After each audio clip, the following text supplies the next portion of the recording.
This podcast often contains controversial or mature topics. You have been warned. And welcome back to the show that had just preceded the show you didn't know you were watching in the future. The name of that show was... Spicy Tamales. I guess you're right. I didn't know I was watching Spicy Tamales because that sounds like some awful Nick Jr. show. Spicy Tamales go to France and eat snails. Okay, I was poking fun at Nick Jr., but that does sound like a Nick Jr. show, actually. Sounds like an episode of something. Oh, man. Spicy Tamales go to France. Welcome back, everyone, to Raygun Readers, episode 6. We have been busy lately, so this didn't come out exactly a week after the last one. I'm sleepy. Someone's sleepy. That's my name right now. You call me Sleepy. What's your pony name if you're sleepy? Bedtime story. that works. Actually, that works. I forgot to point this out last time. Thank you to Beth, also known as Nadir or Nadal the Echidna on the internet. She is an amazing artist, and she made the banner art and the art you see on the YouTube episodes going forward. So thank you so much, Beth. She's amazing. Check out her stuff.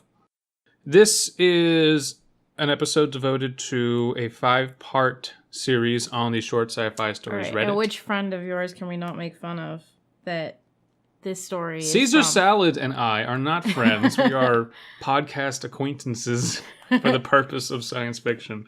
Is his name really Caesar Salad? That's the oh my God. That's the No, it's Caesar's pseudonym. Salad. Caesar's Salad. That's the pseudonym. But thank you very much. I thought that was somebody's name. Mr. Salad, thank you very much for your story. Mr. Salad. Middle name Romaine. Well, that doesn't really make a whole lot of sense. Caesar Romaine Salad. Caesar's Romaine Salad. Caesar's Romaine Salad. Yeah. Okay. All right, fine. This was one of the first stories I asked permission to narrate back when we started this, but I realized it was 3 parts and had not yet been completed, as the author told me. So I waited until it was complete, and now we're going to do it all in one go and not have it And I'm going to have opinions because I'm sleepy. You always have opinions. These ones are just going to be goofy. No, they'll be completely valid if you're in a dream state. Oh, man. All right, so this is called the Brown Dwarf Saga. The first part is called A Warm Welcome by Caesar's Salad. And it starts out with what's called an ancient Terran proverb. Those who have the greed to climb the highest will fall the deepest. Oh, wow. So this is one big paragraph. I guess I'll just read until I stop, and then you can pick up the second part. Sure. Okay. I don't remember why I am what I am now. My earliest memories are from just after the upload. The scientist standing in front of the monitor told me I had been suicidal, that my wife had died in a tragic accident. They told me they had saved me, suppressed all bad memories from before the upload, and now I was nothing more than a program in a drive. Yet, I was still happy in my new robotic body. That was the one big drawback with uploading technology. After your brain was taken apart and turned into a program, there was no going back. Of course, your body was just a husk without a brain now, but even if they grew you a new body in a lab or something, no download into an organic body had ever been successful. They could, however, download you into a robot, which they did for me, but that was... But they did it in Avatar. Different. Yeah, but Avatar was terrible. No one liked that. Or the other Avatar. A lot of people liked it because it was pretty. Oh, you're right. No. Everyone hated Last Airbender. Some people, well, I guess a lot of people liked Avatar, which was dumb. We're talking about movie form, not other forms. God, I hate that movie. Anyway, so yeah. He's talking about the Blue People movie. The Blue People movie. So yeah, go ahead and take it at after different. I wasn't complaining, though. I had been suicidal, and they had saved me from myself. Hidden the bad memories so I could be the happy scientist I had always been. Yes, I don't like to brag about it, but I was once one of the best scientists in the field of colonization technology. Wait, let me repeat that. Yes, I don't like to brag about it. Humble brag. But I was one of the best scientists in the field of colonization technology. Give me a problem, and I'll make a flourishing colony out of it. That's why I took the job these people had for me, colonizing the system around a brown dwarf. It had been done before. Sure, but I hadn't done it before. I was deactivated and put into a sales ship. After the ship had pointed itself into the right direction, magnetic cannons in orbit around the system's largest gas giant started firing small pellets of magnetic smart matter in our direction, which transferred their kinetic energy to the ship when they hit our magnetic sail. In a few years, we were up to a speed of 0.1 C. 60 more years to go. Just 60 to go. So before we continue, can you explain what a brown dwarf is? It's a star. Ooh, I have a feeling this writer's smarter than me. So there's a spectrum of how bright a star is, and that's due to a lot of factors. Basically how much mass is in it, how hot it burns, how much, the size it gets to. And a brown dwarf is on the lower spectrum, so it goes it's a letter system for the majority of stars that have been discovered. Like, oh gosh, I forget what our sun is, but we're somewhere within the letter magnitude. But on the dim side, a lot of those stars weren't discovered until later, and they'd already started at A, so they call them like brown dwarfs and little things like that. But basically, it's just a really dim star that's hard to find. Oh, so it's just a low output. Yeah, low output, Okay. small mass star. And I'm guessing for the sake of the story, colonizing around a low output star is hard because I guess life doesn't flourish on habitable Class M planets as much. Maybe? I don't know. This is conjecture. Well, I don't know if there would even be a habitable zone around a brown dwarf. That's the question I would have. So anything... I'm a good scientist. Anything orbiting it would probably just be barren rock. But I'm sure something would orbit it. There's a mass there that's clearly capable of burning something. So, it just doesn't burn really bright. Should I look this up and then put it on? No, it's okay. You sure? I could look stuff up, and then. No, it's all right. As you said, the author may be he may give us something we don't know. Right. And if not, we can break and look at it. Just something to think about. The habitable zone around a brown dwarf would be a lot closer to the sun than it would be in our solar system. Okay. That makes sense. Just to point out. Sorry, sirs. This sounds like a very challenging and fun project, but I can't leave my wife behind now.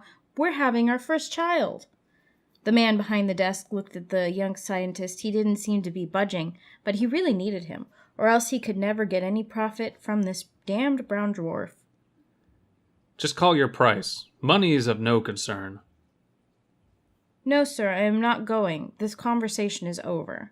The man looked at the scientist's back as he walked out the door. This wasn't over yet. I woke up and looked out at the clock in front of me. ETA, 45 years. I wasn't supposed to wake up yet. Now that I think about it, I don't think I'm supposed to dream either.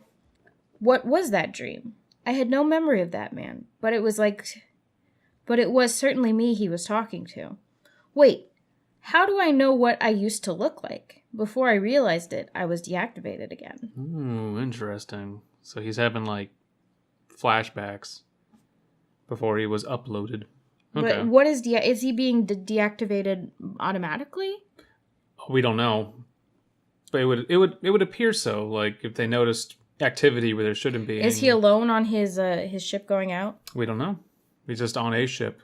We don't know who's going out with him. I imagine there's other people. Honey, I didn't expect you to be home so soon. A young woman with a swollen belly stands in the front door of a freestanding home. In the distance, the horizon seems to curve upwards until it disappears into the clouds above. The meeting didn't go so well. They wanted me to leave you behind to help in the colonization of a nearby brown dwarf they just discovered. Ha ha, that sounds just like something for you. Why did you decline? I don't want to leave you behind. So did they forcibly download him to something? Because he didn't want to leave? Was it forcible? We don't know yet. Or something may have happened to his family, and then he decided... He said I wasn't complaining, though. I had been suicidal. Yeah. And they had saved me from myself. So we don't know. So he may have been compliant. Unless they implanted the suicidal thoughts into his head, and that's all he remembers. Nah. Well, I don't think that's where the story is going. There's no indication of that. I mean, like, the fact... Well, we don't know why he's sad.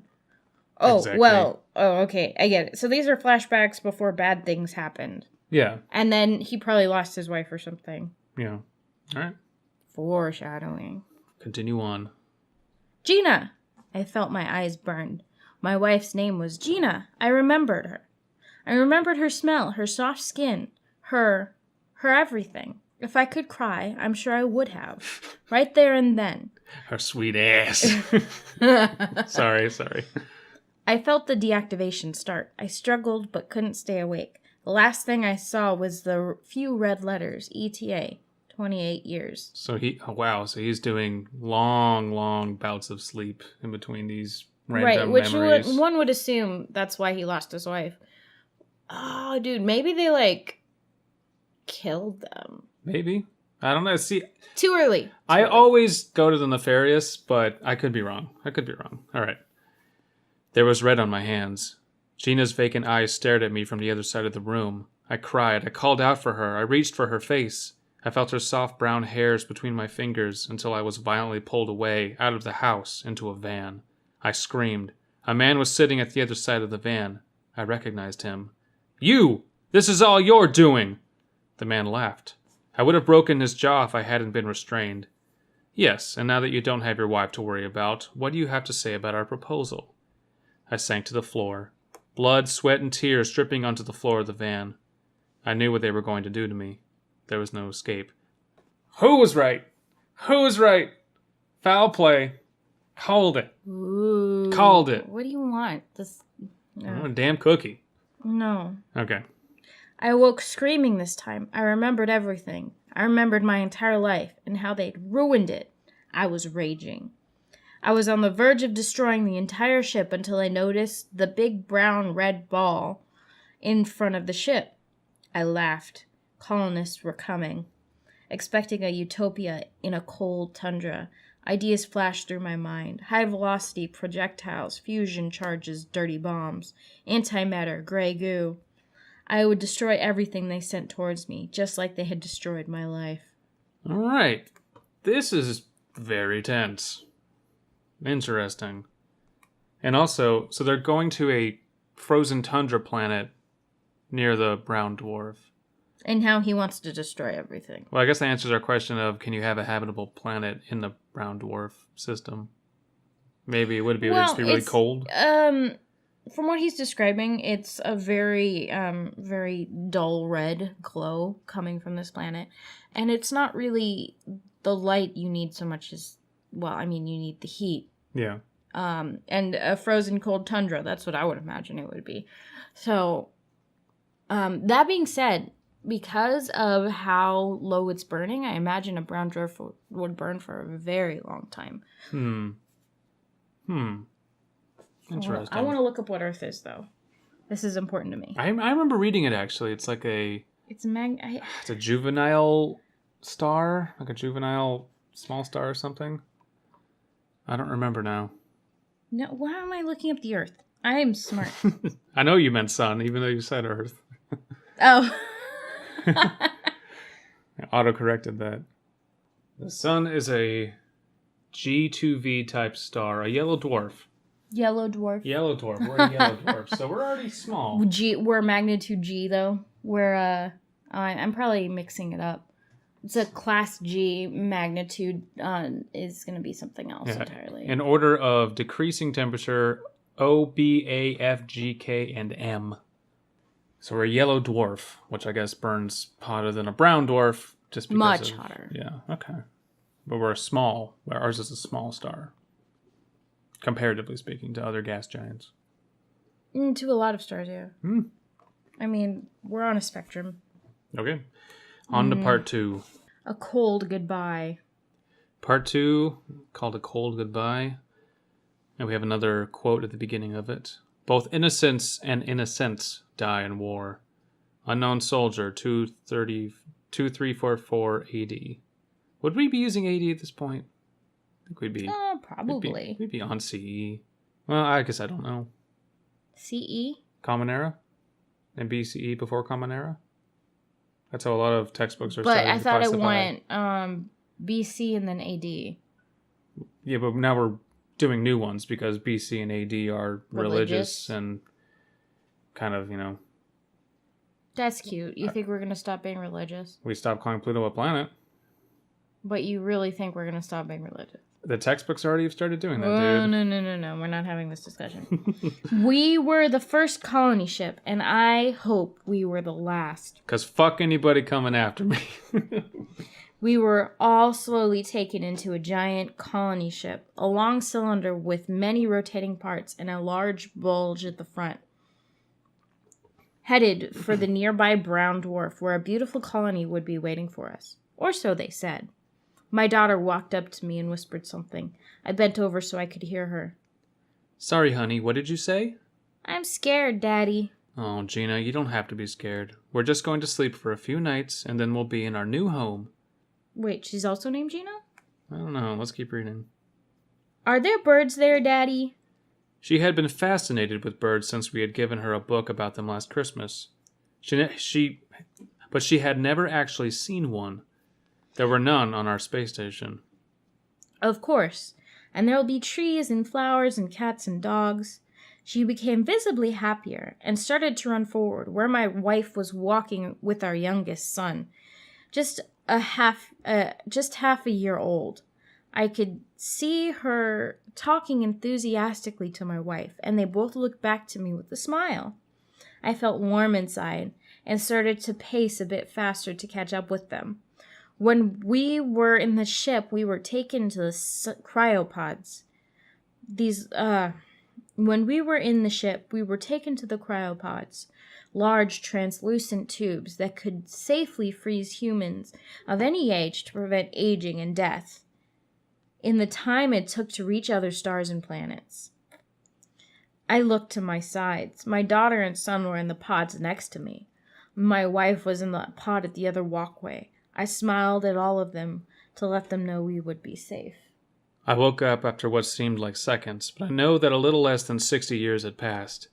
I was one of the first to be woken up, because I was an engineer responsible for the deceleration engine, a large hydrogen fusion reactor that expelled the hot helium plasma it created into the direction we were traveling, creating backwards thrust that would slow us down enough to enter a stable orbit around the brown dwarf. So this is someone else. This isn't the... this is... these engineer. are people that are... with a kid named Gina. Emigrating. That means something. We don't know. Does yet, it? Maybe all kids are named Gina and all guys are named Steve. In the future. I arrived in the control room after about 10 minutes of walking, and I immediately started checking all the systems for any errors. I had been trained for this many months before the launch, and I felt great to finally be in control. Engines at the side of the spacecraft were starting maneuvers to enter a stable orbit. After a few hours, I started the deceleration process. I could hear the fusion engines starting up with a reddish-purple plasma. And a reddish-purple plasma appeared on the view screens. There was a celebration around the room, and a bottle of champagne was opened with a loud pop. Just as we were filling our glasses with the bubbling liquid, a series of shocks went through the entire ship, and loud alarms started blaring through the room. Everyone ran to their respective control panels and started furiously typing. It seems we have hit something. Impossible! There was nothing on our radar. There must have been an explosion. I went to the door leading to the engine room with two of my colleagues. We donned spacesuits and opened the door to the airlock. While waiting for the air pressure to drop to a near vacuum, we looked out the small window into the engine room. Patches of red-hot metal dotted the room, and near the front we could see a series of small tears through which we could see the stars. I stepped out of the airlock first and walked to the nearest reactor to assess the damage. This dude does everything. He does, interior panel control and does, spacewalks. That's well, you have to insane. learn how to solve all problems when you're sent. Did they cross-train all the astronauts to do, For safety, yeah. For safety's sake? There's certain things they all have to know how to do, for sure. That makes sense. I stepped out of the airlock first and walked to the nearest reactor to assess the damage. Its magnets had been heated by an outside source, causing the magnetic field to collapse, and the plasma to burst out through the reactor casing, heating another reactor and starting the process again. It was a classic example of a fusion reactor meltdown. But there hadn't been one on a ship for over a century. One of my colleagues called me over the comms. He had found something. In one of the paths, a solid blob was lying on the floor. The floor around it tinged red from the heat. A spectral analysis revealed it to be made of 99.9% pure tungsten. Our eyes widened. It was a high-velocity projectile designed to transfer huge amounts of energy when hitting an object. This meant that someone on the colony was trying to kill us. Oh, shit. My third colleague came back with the news. Whoever was trying to kill us had succeeded. None of the reactors were intact, and we were traveling in an angle that was way off to enter a stable orbit. We returned to the control room where we broke the news to everyone. I had never heard such silence before. Even the slightest mumble of the fusion engines wasn't there anymore. A quick analysis revealed that we were going to crash into the brown dwarf, where we would all become part of the gases and cool down until the end of the universe. We decided there was only one thing we could do: go back to our cryopods, so that we could at least die in peace.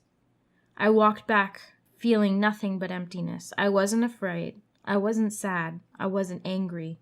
I walked to my wife's cryopod and put my hand on the glass. She was lying there, like Snow White from the ancient tales, beautiful and serene. I walked to Gina's pod. She looked like her mother, and I loved her just as much. Finally, I walked to my son's pod. He just looked like he was sleeping in his bed at home. I went to mine, smiling to my family, while entering it to let them know we would be safe. And as I felt the cold creeping up on me, I said, "Promise. I promise there will be birds there." A robotic eye watched the furious red ball through a protected screen. A human eye would never be able to see the subtle brightening of the object, but he could. A small dot glowing a bit brighter in infrared. His chrome face contorted into what could barely be called a smile, and he said, "I will feed you, Gina." Alright, so Robot Guy's going crazy and is trying to kill them and making it look like the colony's firing on them. Oh, dude. Okay, Yeah. That's crazy. Alright, I am invested so right now. he killed a little girl named Gina because they killed his wife named Gina. Yeah. That's pretty fucked. Dramatic irony. Well, not really. I mean, not really. His chrome face contorted into what could barely be called a smile, and he said, "I will feed you, Gina." Why would he say that? I will feed you, Because Gina. he's gone crazy. He's fixating on the star, thinking of his dead wife. So he named the star Gina? After his wife. And this dude has a daughter named Gina.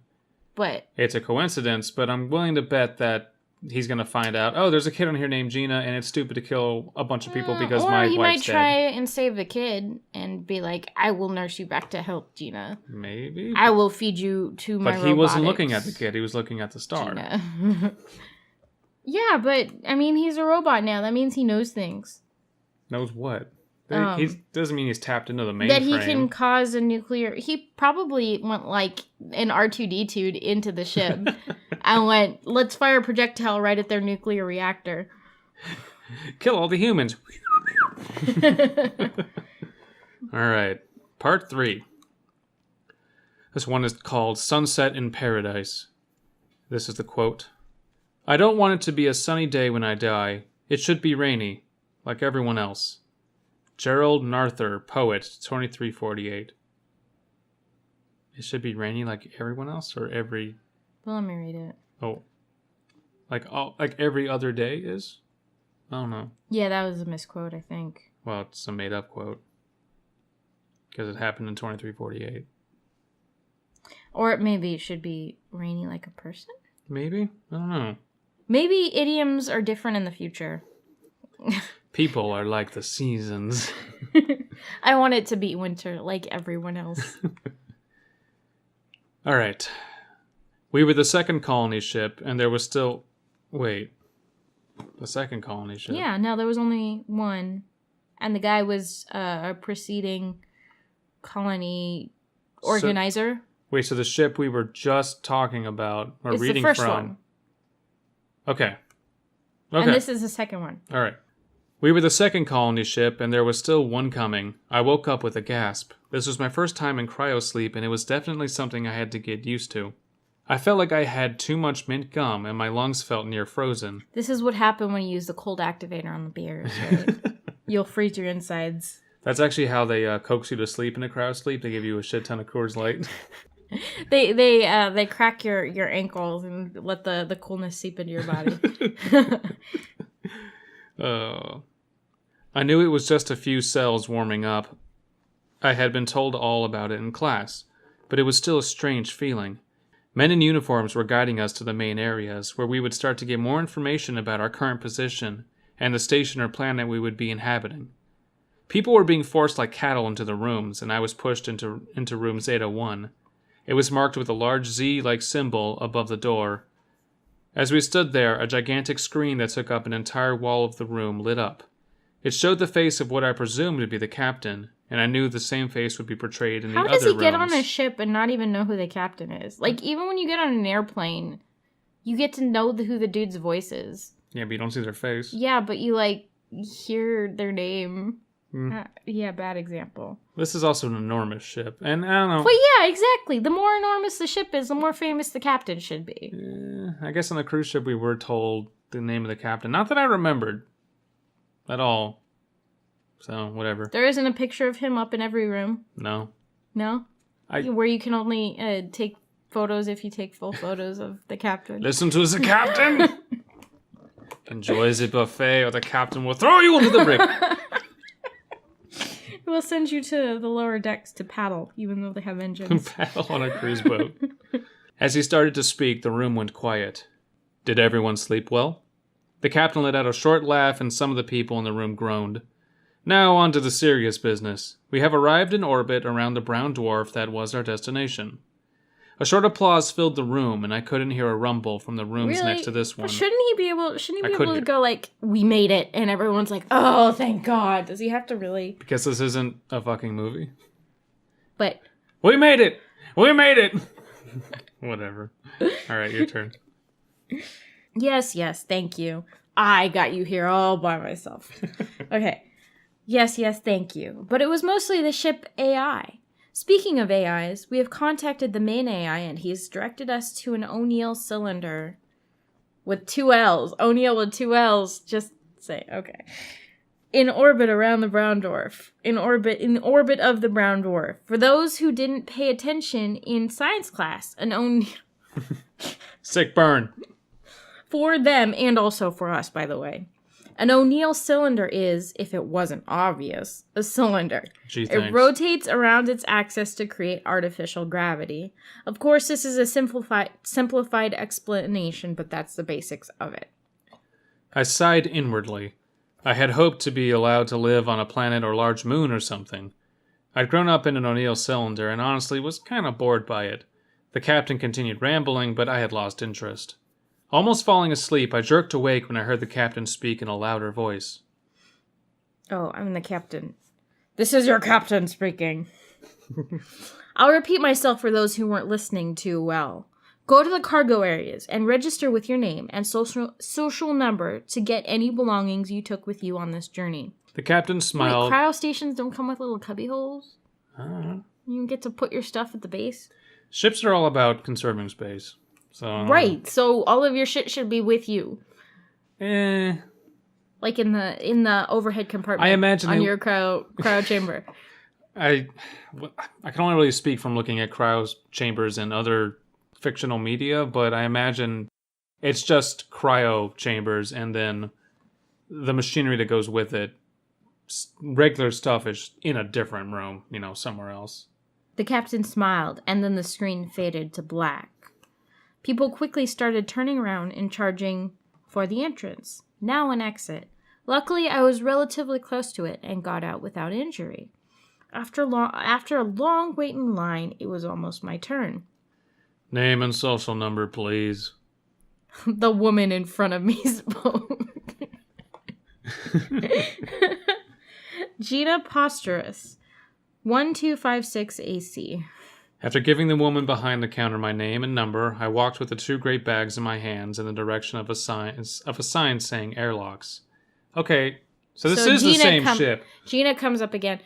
It's the same ship? It's a different ship. No, it's the same one as part 2. How do you know? Why would she be named Gina? I know we joked about everyone being named Gina in the future, but she can't all be named Gina. But Gina was a little girl in the other one. And that one was careening toward its death. Right. Gina was a little girl in that one. So it's not the same ship. Okay. Everyone's just named Gina because it's the future. What? And everyone's named Gina. No, shut up.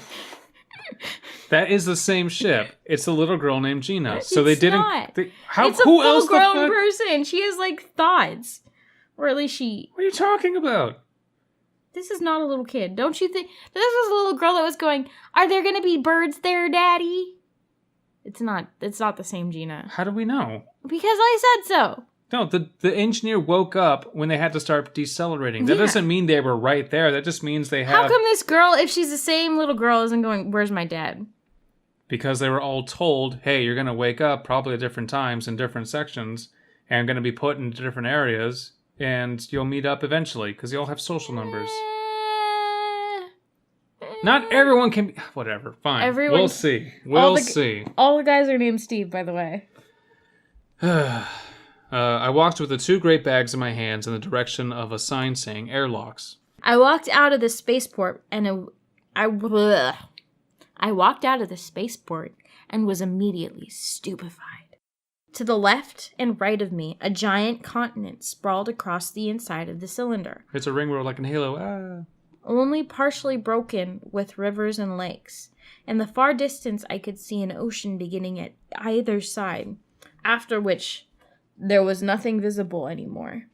Not because the cylinder stopped, but because the rest was obscured by clouds. In front of me, the land went on to about half the cylinder, where it became a clear pane of glass stretching all the way to the other side, where it became land again. The glass had a light blue hue to it. In the middle of it, right above me, was a giant strip of light, an artificial sun.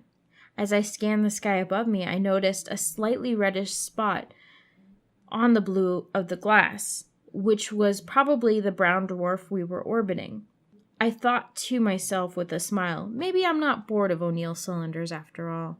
Wait, so they docked with the cylinder? Is that what happened? Yeah. Okay. Yeah. Right. It had been a month since we arrived. Some people started noticing the red blur in our sky getting bigger by the day. The cylinder had a rotation rate of 24 hours, and our artificial sun also had a 24-hour period. So the brown dwarf sunset also marked the slow reddening of our artificial sun, and its rising marked the reignition. But it was getting bigger, or better said, we were getting closer. Our calls for help to the system's AI returned no answer, and panic and anarchy broke out in the cylinder. Parts were broken off to create makeshift ships to escape, but those who escaped didn't get very far.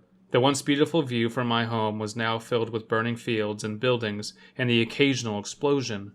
We all knew we were going to die, but we wouldn't go silently. See, I was right. It is the same girl. And the rogue AI is pushing them in. Girl. At the end of part 2, the rogue AI says, I'm going to feed you, Gina. Gina being the brown dwarf. He's putting the whole society into the brown dwarf as revenge. So how can this be this? How is that an argument for this being the same ship? When the engineer woke up early to start the deceleration process, they were still many years out, right? No, they were a couple hours out. Is that what it said? Yeah, I think so. Are you sure? No. Well, we also don't know how young this girl is. It just says young. You know, young girls call their dads daddy for a very long time. She could be, a teenager. That's sexist. No, it's not. Ugh. No, dude, you're not. No, it's a different ship. I don't get how that's an argument for just because he named his son Gina doesn't make this the same girl. Why are they getting closer to the brown dwarf then? Because they're falling out of orbit. Why? Because I thought this was a proven system they made. Right. They don't know what's going on. It's not clear. Okay. Anarchy is breaking out. It's all just sort of happening very suddenly. Well, suddenly to us as readers, clearly over time to them. Like, why would he make that whole rogue AI thing and just throw it away after 2 parts of a 5-part miniseries? What happened? Is he just gone? Is nothing happening with that? He might be sabotaging the ship. Exactly. Right. He's sabotaging the second colony ship. How would he get on the second one if he was on the first? He wasn't on the first one. How would he sabotage the second one if the first one blew up? How is this so complicated for you? Because you keep saying it's not the same ship. It's not the same ship. They're all on the same ship. If the rogue AI was on the first one, and Gina and her family are on the second one, how the fuck does the first one affect anything if it blew up? Because he sabotaged it. It doesn't affect anything. So his character is just gone and doesn't do anything. Oh my god. Okay, so the first dude who went there was pissed, right? He went there alone on some sort of pre-ship, pre-colonization ship. And then there was another ship that came in. He shot a projectile into them, and they fell into the brown dwarf. And then another ship came in, the second colony ship. Also named Gina. It's not named Gina. No, but the person on it's named Gina. So we have 3 Not Ginas. everything is named Gina, Chris. We have 3 different Ginas at this point. Wife Gina, Gina the little kid, and Gina whoever this is. Why do we have 3? Oh my god, I have to look back at the first story. No, it's okay. We'll revisit No, I have to when we're make sure done. I'm right. Well, we'll do that at the end. No, I have to make sure. Yeah, and the first one it says at the end, I laughed. Colonists were coming, expecting a utopia. Right? This guy's attacking all of them. He's killing them off, one by one, the ships. And just everyone's named Gina. I'm guessing, All because right. this is the future, and everyone's named Gina and Steve. Alright, whatever. Okay. Continuing on. It would be night when we were going to impact. For the last few days, almost the entire sky had been a slightly bluish red in daylight and a red-tinted darkness at night. The advanced cooling systems made sure we survived the heat, assuring we would be alive when we impacted. Some didn't agree with this. Trees and lampposts were lined with filled nooses. Whoa. Damn. Me, I didn't care. I was just in my home, doing nothing. I watched the giant red circle disappear over the edge through my window and went to bed. A man is lying in his bed when a shock seems to go through the world. He opens his eyes just in time to see the ceiling crack and collapse onto him. A maniacal, metallic laughter filled the glass room as a chrome figure put his head on the glass. I know you're hungry, Gina. You just wait. Dessert is coming. How the hell is he living through all this? He's not falling into the sun. So where's he staying? On his own ship? I guess. Or his own robotic AI? Maybe he's in a satellite? Well, now I just have to know. Continuing to part 4. At a circle's end. An unbreakable ring does not make an unbreakable marriage.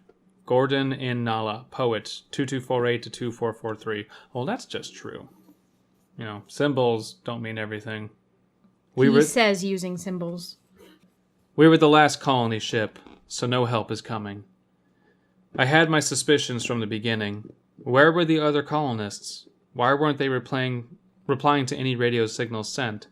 The system's AI told us that they were in a different part of the system, but our observations showed that there were only a few comets and nothing else, except for our home, the Dyson ring.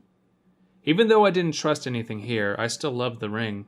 A beautiful collection of rotating habitats orbiting a cold brown dwarf amongst the stars, carefully shielded from any harmful radiation that might come from it. But still, not to be trusted. Conspiracy theories ran rampant. Aliens, extra-dimensional beings, government experimentation. I like to browse them. Some were hilariously improbable. Some were intriguing. A new one caught my eye. A person with the username General Naphthalene had posted it last night. He talked about the system AI being a rogue AI that wanted to kill humanity. I laughed. It was something that had been the fear of mankind since we theorized AI. Since they made a movie about it in the late 2000s, or in the early 2000s. And then another movie. And then another one. Wait, late 90s? I forget. I forget. And he didn't even have concrete evidence. I sighed and decided I wanted to have a walk outside, just to clear my mind. Maybe I shouldn't be so paranoid. Maybe it is okay, and there is just a very logical explanation for the absence of other colonists. Not likely when you're out in the middle of nowhere. Yeah. That's like the beginning of a horror movie, just with more people. I just had to think of it. Or think on it, I think they meant to say. I walked along a synthetic marble pathway towards one of the many administrative buildings in this sector. Beautiful synthetic marble. Just like most of them, it was decorated with thin lines of gold. Our habitat had been constructed from a particularly gold-rich asteroid, hence its name, Golden. And that was very sensible. And that was very visible. Gold was used as decoration in almost every governmental building. Just as I walked around the corner and blinked the strong light from the artificial sun out of my eyes, a shock went through the ship. People fell over and car alarms were triggered. Why do you have cars still?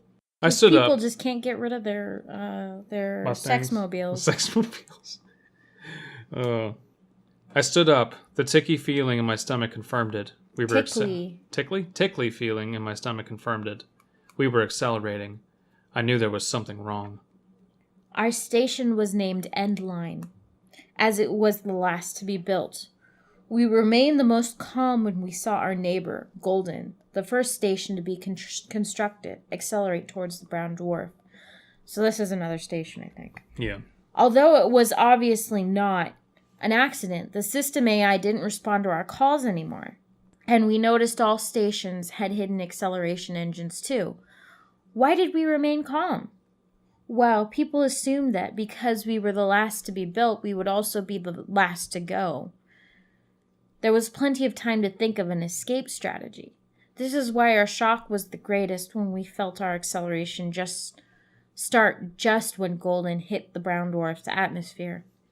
This is the last transmission of Endline Station. We're about to hit the brown dwarf. Please, anyone, do not, I repeat, and do not come to this system. I mustn't. I don't wanna. A man in burnt clothes covered in ash and soot sits with his back against a blackened tree. He is clutching his knees with burned hands and is obviously in pain. There has to be a way. There has to be. He mumbles to himself and looks around with a crazed look in his eyes. Suddenly, a shock goes through the blackened forest. The man falls over but quickly stands up and runs deeper into the forest. No! I must save them! I must save all! Save me! He comes to the edge of the forest with tears in his eyes. Before him stands a weathered sign reading, "Welcome to nature, the greenest station in the ring." Ooh, that's dark. The man falls to his knees and sobs amongst the ashes. I stood on the edge of the library, the highest building in the station. I had calculated the exact place I had to stand for my plan. I had a beautiful view. Broken glass and leaking water reflected the angry red from the brown dwarf. Perfectly black spots of burnt buildings and cars stood out from the reflected red, and the rare green provided a beautiful contrast. Even though it was near its end, Ambrosia was still a beautiful station. The most beautiful, I thought to myself, with a slight smile, because we were the last in the entire system. Wait, I thought the other one was last. Maybe they're all going at the same time and just think they're last? Oh, there's last built, I think. Built, yeah. So this is the last one left. The acceleration had calculated where to... the acceleration had started a few days ago, and we would hit the brown dwarf today. Like I said, I had calculated where to stand. The perfect place. I wouldn't have to do anything. I would just let myself go. The woman closed her eyes. Not long after, a shock went through the station again, just like when it had accelerated for the first time, but this time much more violent. At the same time, a single woman fell peacefully. Normally, I would really rail against that jarring change in perspective. Yeah. But since it's repeated and we know what's happening, it actually works here, which is rare. It works as far as dramatization. Yeah. Dramatization. If he could, he would have been teary-eyed. He had made the most beautiful engagement ring for his Gina, and now they would marry. He started the acceleration just as he noticed a small ship approaching his comet. A communication link opened and an angry voice filled the room. "You destroyed me! I will rip your motherboard out!" The robot's face contorted into what could hardly be called a smile. "Hello, old friend. Are you here for my wedding?" This would make a really cool, short, visual thing. What? This whole thing. So, I mean, this is all about the visuals. Yeah. So the robot is mad at a dude? We don't know who that is yet, but where's this dude? We'll find out soon. Okay. Last part 5. The wedding day. Ooh. There are 2 things you should be afraid of. Love and insanity. And weddings. One often leads to Boring the other. weddings. Long weddings. Graham Anania, satirist. We are here for the happiness of the joint union between Steve and Gina. We are here for Steve 345 and Gina 666. Because that woman's the devil. Happy. Oh, no, wait, there's a quote. I just read it. Oh, you did? You interrupted me in the middle of the quote. I don't know why. I thought you were just being weird and you. I was just waxing political and philosophical for fun. Well, go ahead. Graham Anania. Again, just read that. Fine, I'll fucking start. No. Happy. Oh, I was afraid we would be alone in this magnificent moment, Gina. But our guest has just come in time. He's an old friend. Don't you remember him? A small figure stands in what looks like an icy cave. A few monitors, control boards, combined with a reinforced window that covers almost a quarter of the room, and a door, are the only objects in the room. It seems fixated on a nearby screen, which shows a small ship docking with a hollowed-out comet. The ship seems to have been designed for interstellar travel, using a solar sail for acceleration and a simple fusion engine for deceleration. However, the ship is now only using small thrusters to make corrections. Not long after, the monitor displays green letters. Docking successful. The small robot lets out a chillingly human scream of happiness and rides a few rounds across the room. It stops in front of the room's single door, waiting impatiently. So he's been hiding out and doing it. Okay, that makes sense. Hiding out where? On all the ships? In what looks like an icy cave. Yeah, maybe he's like docking with random ships and just hiding a signal or something. I don't know. Oh, and nobody can detect him because he's so outdated and he uses a solar sail? I don't know. We'll see. A man in a spacesuit stumbles angrily through an icy corridor, muttering under his breath. Sensors indicated the ship was not being heated, probably to keep the ice intact. And that there was next to no air, definitely not a place to get out of your spacesuit. Just as he nears the door, he slips and stumbles, grabbing a piece of ice that sticks out of the wall just in time. Damn it. Luckily, there was only a small nick of the man's glove, just deep enough to get to the one finger. Quickly, the suit repairs itself, preventing any major damage to the man's finger. He rubs his finger. It still feels cold. Now even more mad than before, the man swings open the door, sending a small object flying across the room. Oh ho! You're just as wild as I remember you. So glad you could come. The ceremony is about to start. When did he turn into hedonism bot? I don't know. Oh, shit. Ooh, you're just as wild as I remember you. So glad you could come. The ceremony is about to start. Back in that bird orgy. Zombie, fetch the absinthe. A small cleaning robot. Oh, okay. A small cleaning robot scrambles up from the floor. Its cleaners and polishers either broken or absent. The man feels a smile creep up on him. That moron had given up his normal body for a smaller one. So the twist is that he's an itty bitty little robot. I guess, yeah. That moron had given up his normal body for a smaller one with no weapons. What an idiot. This was going to be way easier than he had first thought.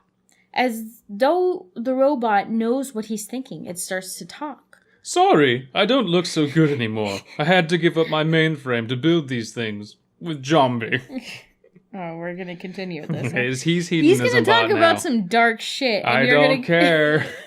I don't care. He gestures with a broken water sprayer to the monitors and control panels around him. Shut up. I don't have time for your bullshit. I came here to destroy you, just like you destroyed me. I had all my money invested in the colonization of this system, and now it's all gone. Everything I worked for these years. The man gets a laser gun from his waistband and pew, shoots. pew, pew. Are you doing sound effects too? Wow. The small robot nimbly evades the laser and hides behind one of the control panels near the window. The laser beam hits the floor, causing an irregular piece of ice to sublimate. What's sublimation? It changes state rapidly. Oh, so like gas into plasma? Probably like obliterates. It's probably... I should know that. Mm-hmm. No, you're right, though, about sublimation. I don't know. It's when the Eucharist becomes the body of Christ. Trans-sublimation. We gotta use that somewhere. That's awesome. Trans-sublimation. I don't know what you're talking about, but yes, I am awesome. The small robot quickly presses a button, evading another laser beam, which hits one of the monitors. The monitor melts, but quickly reforms in the extreme cold. The comet suddenly starts to accelerate, causing the man to slip and fall. Oh, the sail ship's in a comet, hiding as a comet. And then it's just using the ship's thrusters. Is the comet golden? No. Okay. Golden was a space station, just named because it was built off an asteroid that had a lot of gold in it. Right. Like, the asteroid, not a comet. Okay. Yeah. Okay, so that's where he's been hiding. I told you it was a separate ship. No, you're right. Thank you. The man wakes... Wait. Say it again. You were right. Thanks. The man wakes up and looks around. His head hurts like hell, but his helm luckily appears to be intact. I put away that awful toy of yours. Me and Gina didn't really like it. You decided to take a nap, but you're just in time for the ceremony. What the hell are you talking about? I killed your wife. I killed her and your unborn child. Have you gone completely mad? No. Gina is not dead. She is right here. The small robot gestures towards the brown dwarf outside the window, which had gotten much closer since the man lost consciousness. We called it towards the beginning. Everything is named Gina, even the sun. Shit. But enough talk about death. This is a wedding. The man suddenly realizes what is happening. His eyes widen as he looks at the brown dwarf. Wait, this makes sense. I think you should continue with hedonism, bot, since he's marrying the son. Okay, take the next line then. You're gonna crash us into that thing. Are you mad? I beg your pardon. That thing is my wife-to-be. Sorry, that was a little bit of the aliens from No, I think Galaxy that was a little Quest. bit of you being 12 years old. It's hard to do that without I don't care what your delusional circuits think. I am getting the hell out of here. The man turns around and walks to the door, only to find it locked. Sorry, but the entire ship is on lockdown. There is nothing you can do but attend our wedding. The robot turns around, puts his tools up to the window, and begins to recite his vows. Okay, I don't think I can do vows. Come on. This is important. Gina, I promise you I will stand by you in sorrow and in sickness. I will be there in times of happiness and Especially the sickness. Oh my gosh, we're ruining this guy's But also story. when you most need me. I will share life's simplest pleasures, like absinthe, with you, and I will love you with my whole heart. Suddenly the man appears behind the robot, his skin red and his temples vein. He picks up the small robot and throws it across the room with all the force he has. The robot hits the icy wall, which glitters in the reddish light. I will love you forever, Gina. The man jumps onto the robot like a predatory animal, ripping it in two with abnormal strength. And then the bomb went off. I'm just imagining this tiny, toy robot. And he's, attacking it viciously. You know the little thing in Star Wars 4? When they go onto the Death Star for the first time, that little, thing just rolls around? just rolls around and yeah, the Wookiee I'm imagining that with, little robot arms. Until death do us part. The robot's voice fades away slowly, leaving the man in the icy room with only the rumble of the engines to comfort him. His eyes begin to tear as he falls to his knees among the ice and robotic parts. He begins sobbing loudly and puts his head in his arms. His shadow slowly shortens as the ship comes closer to the brown dwarf. A faint comet comes closer to the brown dwarf. It is the last object in the entire system. Only a few clouds of dust remain.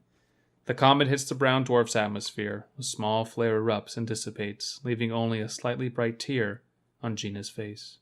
Moral of the story: if you're gonna make somebody destroy his life to colonize a planet, give him benefits. As Machiavelli once said, if you're going to harm an enemy, destroy them outright so they can never come back and harm you. But then you can't use them. You can't squeeze all the juices out of their brain meats. Well, those are allies that you manipulate. If you need to, it's always better to have allies than enemies, but if you have to have an enemy, make sure to destroy them. So you give him benefits. Huh? Yeah, like, your family will be set up for life if you do this. Maybe. I have one question. Only one? One question. I have a couple. One question before we get into the pros. I'm going to start with the cons because I only have one. They spent 3 different colonization attempts on this thing? Like, is that... There were 3 ships coming in the colonization party, but they seem to have stations available there already. And word never made it back, I guess. I think they were in transit. And remember, it took them 40-something odd years to get there. True, and the signal would take a long time to go as well. So all that work probably destroyed within the span of... Okay. Actually, I have no idea how long it took the ships to get there. And they might have been a year apart. They might have been hours apart, weeks apart. I hope this doesn't happen when we go to Mars. Not saying that there's going to be a rogue AI, no, but I imagine they're going to pick sane people and then not destroy their lives before they send them well, even to Mars. then, like, if something happens and we don't realize it, and how long do we wait to get word back? Like, I don't know. That would freak me the most out. Probably, like, what? 20 minutes? Oh, really? Well, I mean, Mars isn't 46 light years away. True, I guess. I mean, you're not going to be waiting that long to get a message back from Mars. Okay, that makes me feel better about my trip to Mars that I'm clearly going on. I am the cream of the crop of humanity. You just have to, yeah. You just got to pay money. It's 8 minutes for light to get from here to the sun, right? Or from something light like to the sun to get to here. Yeah. Who cares about it going back? It's not like the sun needs it. But it's probably shorter for Mars. It's probably like... Okay. Mars is closer than the sun is. Well, that's I know that much. Well, that's light traveling at the speed of light, though, not transmissions, right? Transmissions are light. Are they? Radio waves... Are electrons? It's a form of light. It's not electrons. Huh. Shows what I know. Right, so if you look at the spectrum, radio waves are just really big light waves. Oh. See, I didn't know that. Huh. Shit. I have to think about that now. That changes some things in my head. So what questions did you have about the story? How the hell did the guy find the ship again? In the asteroid? No, that we don't know. We did get a little bit of prior to that saying somebody had a theory that a rogue AI was doing all this. So maybe we can infer that it got enough traction or they somehow found evidence and got it back. How did they get it back to the corporation? So somehow this guy was controlling all of the AI and all of the ships. Yeah. And they were sort of not in contact with headquarters, but nobody was in charge here. I don't know. And even then, wouldn't the guy in charge have some, or maybe that was the guy in charge. I mean, they sent this robot to help with colonization. Yeah. This story, if the author does choose to make it like a longer format, would do really well with some other characters and longer chapters dedicated to the infrastructure. Of everybody being named Gina. I think that was a bit of a drawback because it was confusing. It was confusing as hell. Like, it's very poetic looking back now, but it was very confusing in the beginning. Well, I mean, you introduce all these people in these very dramatic situations. Very short amounts of time. I mean, you're doing the same as cutting to, like, a bystander in a Superman movie, right? And that's supposed to tell us something. And it does, because it's a visual. But we don't have a visual here. We have to make them up. I was half expecting him to not kill him, because my wife's name is also Gina. They're both named Gina. All he has to do is pretend to be Gina, and then... No, I'm Gina. Your robot eyes are just bad. Oh, okay. Gina, where have you been? It's been so long, I couldn't tell it was you. You've grown a beard. I still love you, though. You're still beautiful to me. What other questions did you have? I did like the story overall. It was very entertaining. Yeah. And he put a lot of like science things in there, like. But didn't overdo it like in The Martian. Rings, and he talked about gray goo randomly, and. Well, I mean, this is just a good video game. Put that in there. There was a good amount of science. There was a good amount of science in there, and it was balanced well to where I wasn't bored by it and I wasn't intimidated by it. Right. And we did have to look up one thing, but other than that, there was enough fiction and science balanced well to keep my interest. And I was very interested. I wanted to see how this ended. And it had a beautifully dark ending, which I always love. So it's got my stamp of approval. It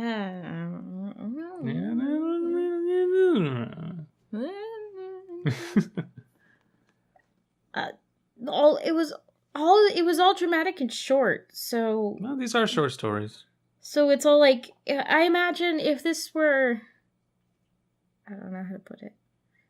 It was just a little too dramatic for how short it was. So it was all these like really big things. Mm. And I mean, I think that the reason it was sort of hard to piece together was because these little short sections were just reaching for concepts on top of trying to make you feel for these characters that are all named Gina, and on top of trying to read through the science of what's going on to try and get the bigger picture. And so I felt overall it was a little disjointed. It was very concept and imagery heavy, right? But while trying to speak through characters, and those characters didn't get a lot of time, so it did feel very fleeting. Right, exactly. Yeah. So, and then...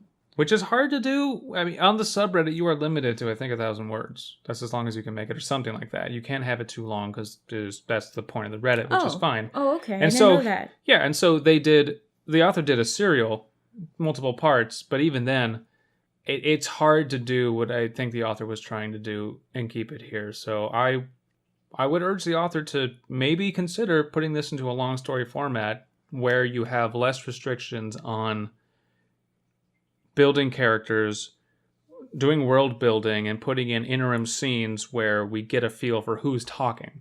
Right. And then have the rogue AI in the background. There's nothing wrong with that. And just thinking about it with that 1,000-word limit, you know, I mean, he didn't have to cut through all of the colonization stations. True. And say, oh, this person killed himself this way and that person killed themselves that way. We get it. They're all dying. True. So. Yeah. But overall, though, I liked it. This was fun. I'm glad we waited for the whole series to finish. That was a fun read through. So that is our show for today. We hope to get another episode out, hopefully same time whenever this goes up, just next week. Tune in next week at some point for things and for more horrible hedonism bot impressions where my back voice to your cracks. Regularly scheduled programming of spicy tamales going to France. To France. To eat snails. I'm spicy tamale. I don't want to. Okay, no, I'm sorry. I'm not. No, don't do that. No, don't. Too offensive. Not doing it. I don't even know why you pretended you could do that. Oh, eats the snails. I'm sorry. Yeah, I'm terrible. you should be.